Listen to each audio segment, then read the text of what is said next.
Hi everyone, my name is Dr. Rob Swanda, and I'm really excited today to have our second partnership with Carbon Health, where we bring your questions directly to physicians that are in certain specialties so they can bring answers directly to you.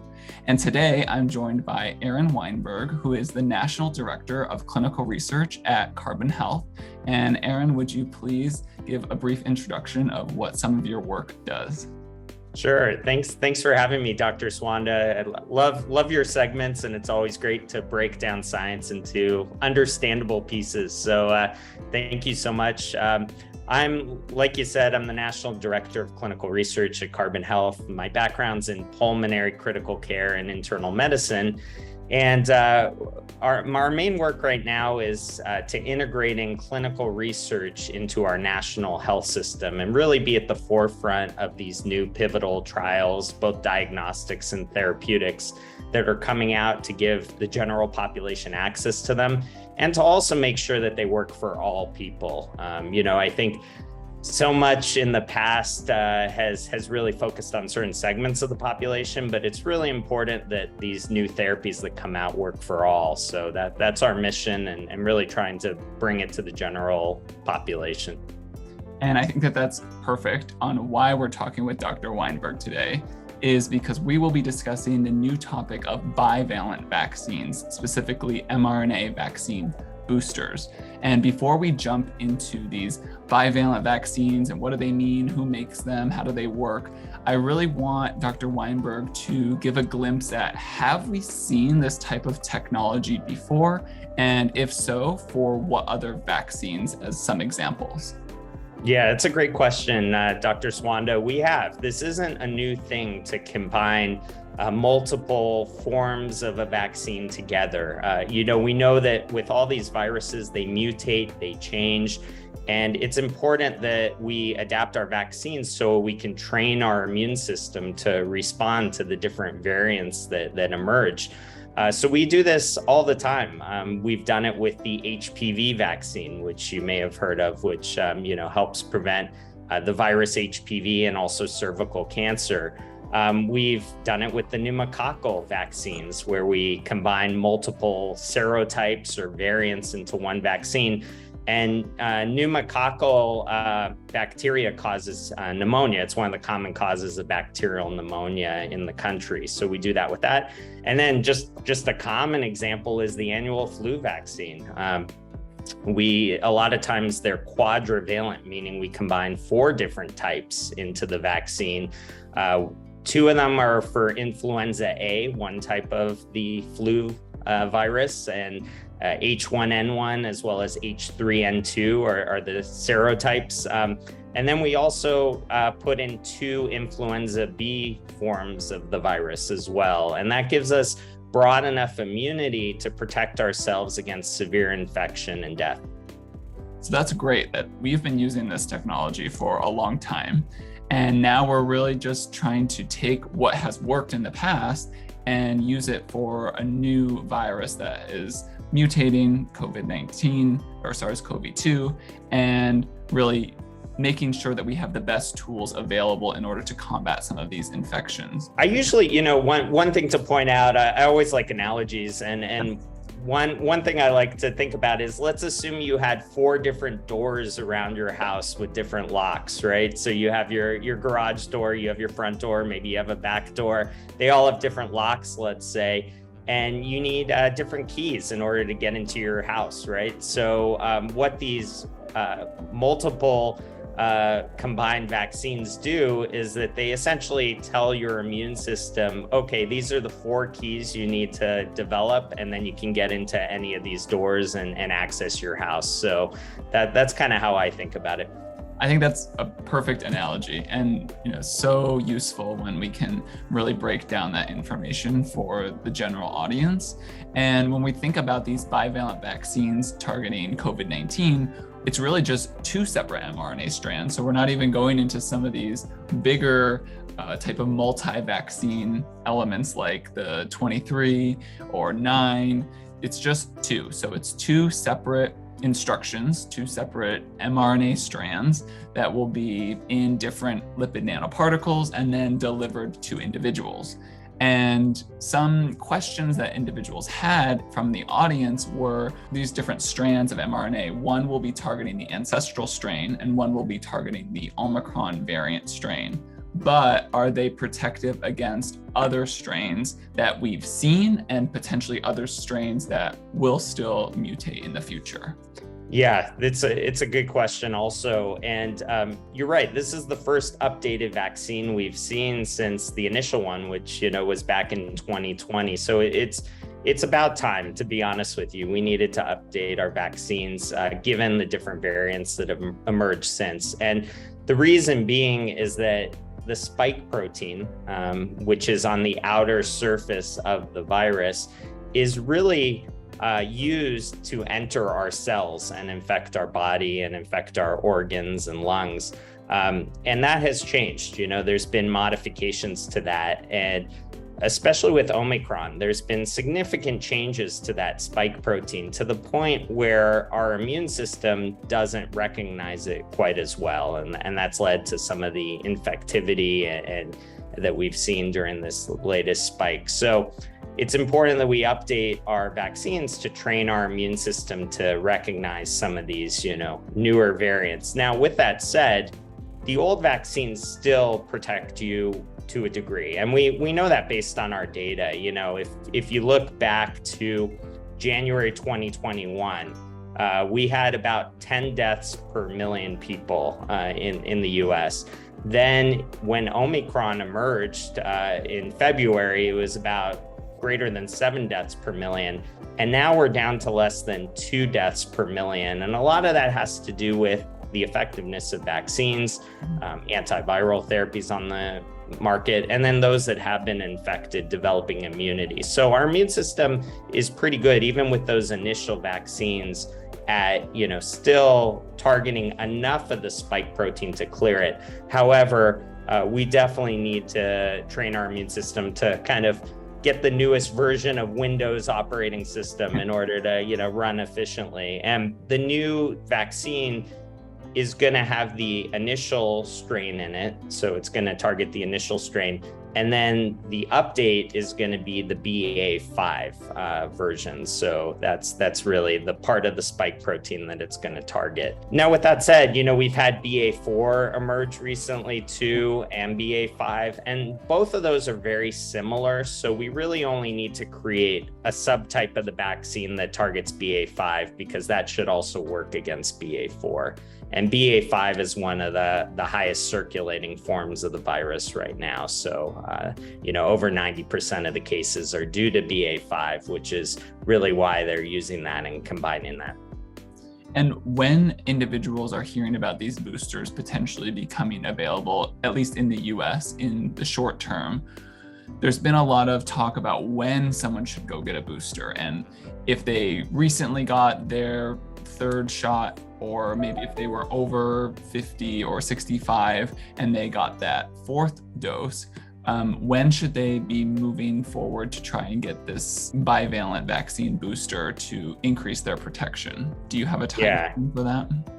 Yeah, again, I think just to kind of take a step back, everyone 5 years and older should get 1 booster after completing the primary series. So, we're kind of at a point now based on the data that we've seen that it really is worthwhile to get, if you're 5 and older, to get at least 1 booster.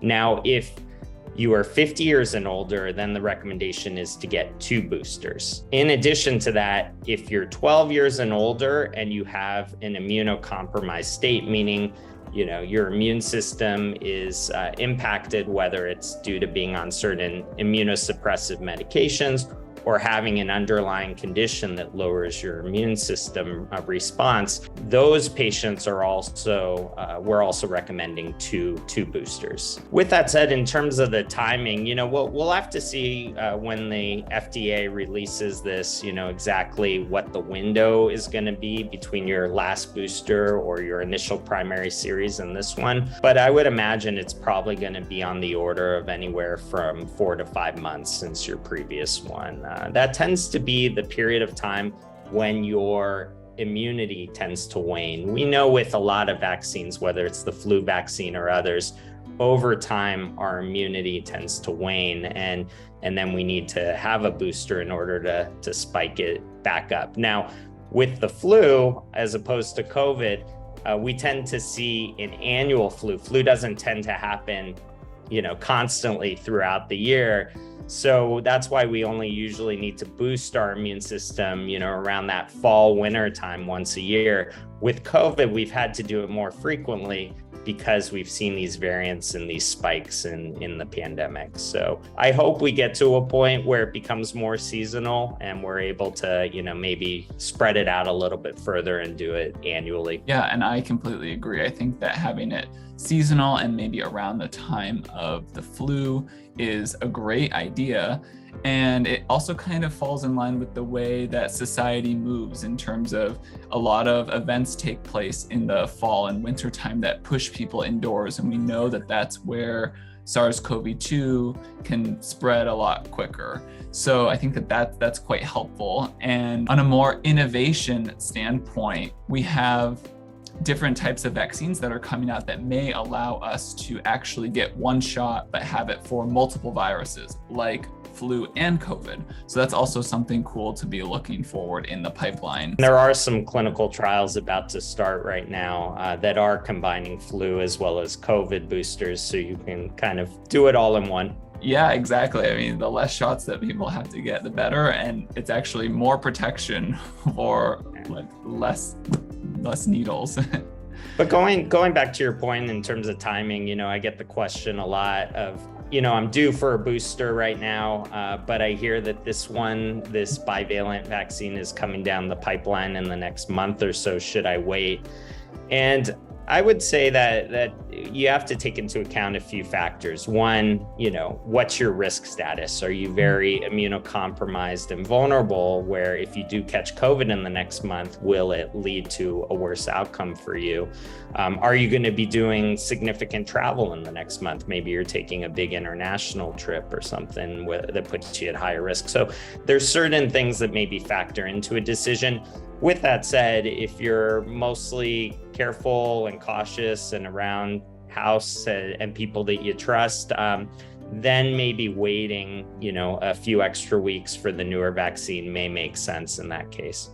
Yeah, I think that those are great points too for individuals to take into consideration. And another concern that somebody had in our audience was wondering, what if there's not enough doses in the US? But I don't think that that's something we have to worry about. From what I've read, the US has already ordered more than 170 million, maybe even more since the last time I looked at the numbers of both the Pfizer and Moderna bivalent vaccines. So I don't see there being too much of a bottleneck in terms of actually having enough doses available. Yeah, and the great thing about the mRNA technology is it's really easy and quick to produce more copies and more vaccines compared to our traditional models of developing vaccines where you had to grow them in eggs or other methods. But I think with that said, we've seen with these boosters that we're not doing a great job with the population receiving them. So we probably have more supply than we do demand, and we need to change that. We really do need to protect people against this virus still. So, I looked at the data of patients over 65 years old recently, and 92% got their initial series, which is great.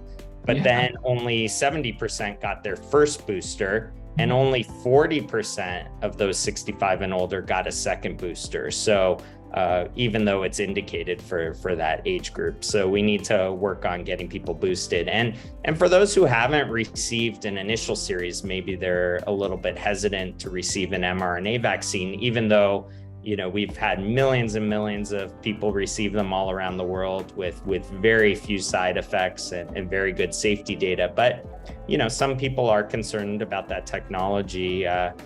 And for those people, I would say, we have other vaccines on the market for an initial series, such as the Novavax vaccine, which is more of a traditional protein-based vaccine. And I would encourage someone, if that is their fear and concern, to definitely consider getting the Novavax.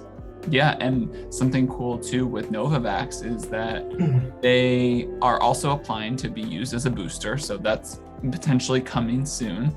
And they're still working in their pipeline on having these variant specific protein-based boosters. So, they're in clinical trials now, but that's also something to have in the future where we'll have an array of different options for whatever somebody has a preference for. I always like, both with my patients, family, and your viewers, I always like to be very upfront and blunt about what our expectations are for receiving these vaccines. I think that's really important. I think the medical community didn't do the best job initially setting expectations. And I think some of that was because this was a new pandemic and we didn't know, how this virus would evolve. And we also didn't know kind of the variants that would emerge and what the clinical impact would be. But with that said, our main objective with receiving any vaccine here is to prevent severe infection, complications, whether it's short-term complications like heart failure, blood clots, bacterial pneumonias that can form on top of COVID-19, or long-term effects such as long COVID and hospitalization and death. Those are really our main clinical objectives here. It's not, in a perfect world, we'd love to prevent spread and infection altogether. But I would say that, protecting ourselves against those bad outcomes is really the main objective here. Now, I think in the future, we have to get to a point where hopefully we can cut down spread too. And we can go into that a little bit more, why that's important in a bit. But I think I just want to kind of level set, because you may hear people say, I got the booster, but I still got infected. Well, the real question is, did you have a mild infection? Because I really believe that if you get boosted, then your severity will be much more mild. Exactly. And, really trying to think of the healthcare workers and individuals at these different hospitals or clinics and not overwhelming these systems with individuals who are sick. And we can help alleviate that by vaccination. And so we have some questions about individuals wondering the difference between Pfizer and Moderna, since they're both submitting bivalent vaccines. The main difference I know is that Pfizer is submitting for individuals 12 years and older, and Moderna is submitting for individuals 18 years and older. Do you know of any other differences between these, Dr. Weinberg? Not that I'm aware of. I think those are probably the main differences right now. The vaccines work pretty similarly, and we've seen based on the clinical data out there that they both are very effective and extremely safe. So I don't imagine there to be major differences between the two products. Okay. And then it also led to some questions related to mixing the manufacturer. And I know that has been a big topic over the past year and a half as boosters did become available. But that's really not something we've ever been concerned with in the past about people getting vaccines. I mean, the flu, there's a few different manufacturers of the flu vaccine, and I'm sure that that's the same with other vaccines as well. Now, is there something that you foresee happening related to manufacturing and mixing and matching? They're pretty similar. There's been some data that maybe suggests if you mix and match, could you boost your immune response a little bit higher, but I think at the end of the day, I would just encourage people to not agonize over it too much and just get whatever is readily available and easy to get, I think there probably isn't a large enough clinical difference to really, perseverate over something like that. Yes, I completely agree. And one of the things I always like to ask too, if someone asks me that question, is say, did you have any side effects with the vaccine you got? And if the answer is no, I say, well, maybe you want to stick with that same manufacturer. A lot of people are concerned about just having like a rough next day, or maybe just a little tiredness of that. Maybe they still have to go to work, or they have a lot of plans to do. So I'm like, if you didn't have a problem with that initial manufacturer, why not stick with it? We know that they're all effective. Yeah, and the converse would be if you were the very rare exception that had a major adverse reaction like anaphylaxis, an allergic reaction, then I probably would stay away from both the mRNA products just because the ingredients are similar. So that's a very rare event, but I just want to call that out. And then having us kind of look a bit towards the future. As we know that SARS-CoV-2 will continue to mutate, it mutates just because of those infections. Every time it has the chance to replicate, that's another opportunity for it to mutate. So there's questions related on, will there be updated bivalent vaccine boosters in the next year, 2 years, which kind of touches on what we talked about as an annual shot? And could we begin to see more than 2 strands or information of mRNA inputted into some of these vaccines? What are your thoughts on that? Yeah, again, it's a little bit of guesswork at this point, but I think that we're just going to have to see what variants emerge and how dominant those variants are, and how different the variants are from previous variants. The more different they are, the more likely are that they'll evade our immunity that we've built up, and we may have to modify the vaccine. But that's, still to be seen and to be determined. I think you raise a great point. We really do have to cut down on spread somehow. We have to break this kind of year-long cycle that we're in, because like you said, every time you make a new copy of the virus and spread it, there's a chance for that mutation to occur. And we just don't want to get to a point where we're developing more deadly versions of the virus, or changing the virus to a degree that it completely evades our immune system. So I think that's important. There's some work being done on nasal vaccines right now. And the idea being, if you can vaccinate using a spray in the nose, and there's precedent for this, we've done this with other infections and viruses before, then you develop something called mucosal immunity, meaning the immunity starts right in the nares inside your nose where the virus enters your body, and hopefully cuts down on its ability to even get inside of your body and cause infection, and therefore stop that cycle of spread. So that's one theory that some individuals are working on. But I think the quicker we can cut down on spread, then hopefully we can kind of lengthen the time that these variants emerge, and maybe we'll get to more of a seasonality sort of state, which is the ultimate goal. I don't think we're going to eliminate COVID altogether. I think it's going to be endemic and here to stay, but hopefully it can be more manageable and become more like the annual flu. Yeah, totally. And as we begin to develop some of these new techniques, new technologies, like Dr. Weinberg said, we can just help to continue either alleviate individuals' symptoms or their suffering with COVID, or potentially just stop it in its tracks to not let it spread to as much of the vulnerable population. Yeah, and one thing I'll be looking at too, Dr. Swanda, and I know a lot of clinicians out there and scientists will be looking at this as well, is to see the real world population data, how people do with these bivalent vaccines. And maybe we'll realize that, hey, maybe we just need now the BA.5 version and we don't have to combine it with the original ancestral strain of the vaccine. We'll just have to see how our immune system and responses, and I know there's going to be a lot of real world data that's going to be collected. There's going to be serologic data, meaning we're going to collect blood samples of people who received the vaccine and look at the immune responses and whatnot. So, it could get to a point where we recognize either we need more subvariants in the vaccine, or maybe we just go to the latest version and we eliminate some of the earlier versions. So we'll have to see. More to come on that.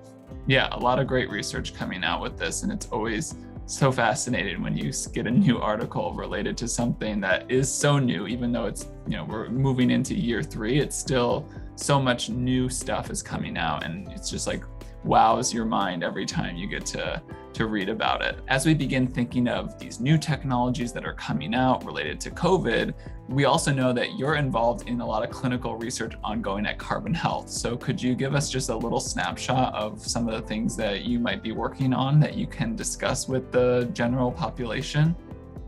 Yeah, we got some exciting things coming down the pipeline at Carbon Health. We are a national outpatient health system, and we've integrated in clinical research into our entire health system. So we're able to take part in some of these latest cutting edge studies and trials and really get our patients access to them. So early on, we were heavily involved in the molnupiravir studies, which was the Merck antiviral pills. We've been involved in some exciting diagnostic studies, and we have a few coming down the pipeline in that area. We've been involved in COVID vaccine studies.